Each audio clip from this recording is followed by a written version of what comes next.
Welcome back. You're watching Live from Paris on France 24. It's time now to find out what's happening in the French press. James Queen is here for Media Watch France. Good evening to you, James. Good evening, Laura. Now we've just been talking about this with a lawyer, actually. François Hollande, a leading socialist. He's become entangled in the Dominique Strauss-Kahn sex scandal. That's right. Now, he is a front-runner for the Socialist Party nomination for the presidency next year, as was Dominique Strauss-Kahn.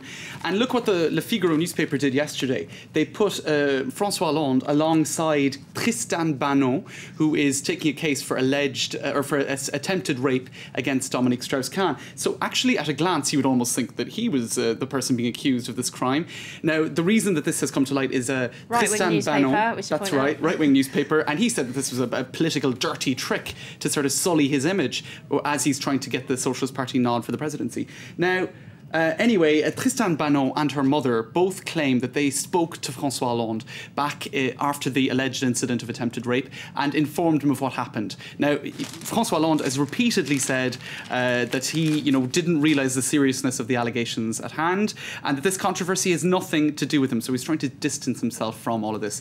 Now, the Figaro said yesterday that he was going to be questioned by the police in September. He tried to speed that up, and indeed he was questioned today by the police to try to, I suppose, stop this from hanging over like a rain cloud over his head. So there you go. All right, now the strategy by Tristan Banon's lawyer has changed tack somewhat. That's right. So I mean, this is just one element in a much broader, a very multi-layered Dominique Strauss-Kahn scandal.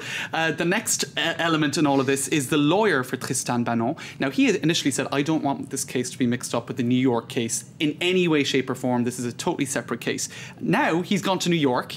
He's met with the hotel maid's lawyer, Kenneth Thompson. They met at the prosecutor's office, Cyrus Vance's office, for 3 hours. And François is now saying it could be very possible that the two cases could in some way be linked, or that they might try to help each other out, right?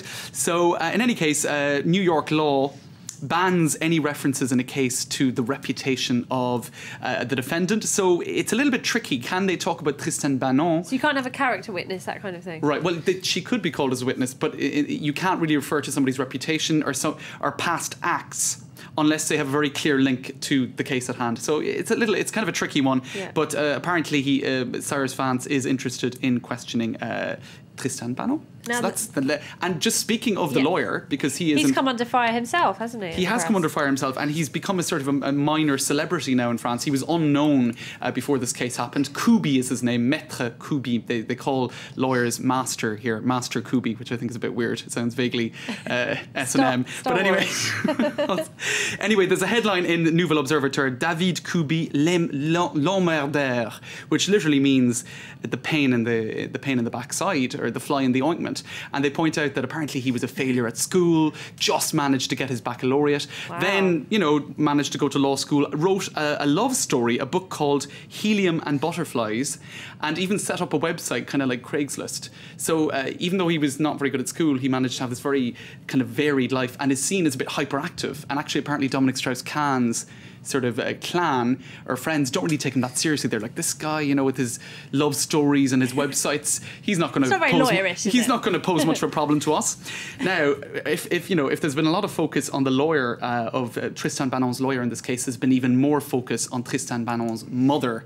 Her name is Anne Mansouré, and it emerged a few days ago that she had told police that she has had a sexual relationship with Dominique Strauss-Kahn. Now, this goes back to the year 2000. She claims that they had sexual intercourse on just one occasion at the offices of the OECD, and that it was consensual but brutal. They were her words.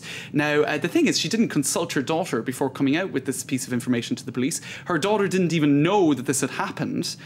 It's an extraordinary story. And the mother now she's becoming another character in this whole drama, who is even more intriguing, because why wouldn't you tell your daughter about because she obviously confided in her mother after the alleged That's right. Tristan Banon rang her mother immediately after the alleged incident in 2003 to say, Dominique Strauss-Kahn tried to rape me. That's the allegation. And the mother, that was back in 2003, forgot to mention this detail that she had slept with Dominique Strauss-Kahn. Jerry Springer right now. It's a bit crazy. In any case, Rue 89 is looking into a very unbalanced mother-daughter relationship. Apparently, Tristan Banon wrote a book, allegedly about her mother, called I Forgot to Kill Her. Oh. Now the mother says, "Oh no, that was about Make of that what you will." No, that was about her. That was about the nanny. It wasn't about me." So it's an extraordinary story with so many elements to it. And in Rue 89, they compare and contrast the mother and the daughter. Tristan Banon's mother, who's a successful politician, very outspoken, very full of confidence. Tristan Banon, who's a sort of a shy, retiring character. Even physically, she's much slimmer and much more sort of, I suppose, in the background. So very contrasting characters, and that relationship coming under analysis in Rue 89. Now, this kind of interesting, very French affair is one of the reasons it's good to be French. That's right, and indeed, L'Express thinks it's absolutely fantastic to be French this week. This is one of the French weekly magazines. I'm not sure if it can be seen here. Yes, we can see 111 reasons to be optimistic for France. Now, the French are sometimes criticised for being a little bit too pessimistic, a little bit grouchy, giving out about things, especially Parisians. They're kind of known for being a little bit complainers, you know. A little bit grumpy. Yeah, a little bit grumpy. They have a nice side to them too. But anyway, they're saying here 111 reasons to be optimistic about France. And inside you've got, you know, smooching French people wearing berets and, is that face number paint. one? Kissing? No, I think that's just kind of the front page. Anyway, so some of those reasons. Number 8, French cheese is becoming more and more appreciated I agree around with the that. world. Yeah. Wholeheartedly. David Guetta is bringing out a new album. I'm not sure. That's number 77. Well, talking of cheese. In fact, a French colleague this morning said that, you know, he thought that the 77th reason mentioning David Guetta is that he was retiring. That would be a reason to be optimistic. Anyway, and finally, one of the other reasons to mention, Jean-Paul Gaultier is bringing out a new fragrance called Cocorico. Now, Cocorico in French means cock-a-doodle-doo. So I'm not sure I'd be terribly optimistic. Reason? Is it optimistic? Is it for men or is it for women? I don't know. I don't know. Maybe it's unisex. Yes. So your cock-a-doodle-doo fragrance is the 99th reason to feel optimistic about France. Any more reasons? You only managed 4. Well, you know, I only picked out those ones, but if you want me to really find more... Go on, just give us one more. I think we've got time. Okay, let's just leave it at that. You just buy it. You have to buy the Buy it and read it. All right. James Creedon, many thanks. Thanks, indeed. That's it for Media Watch. Up next, we'll find out what's making the buzz on the internet. It's web news.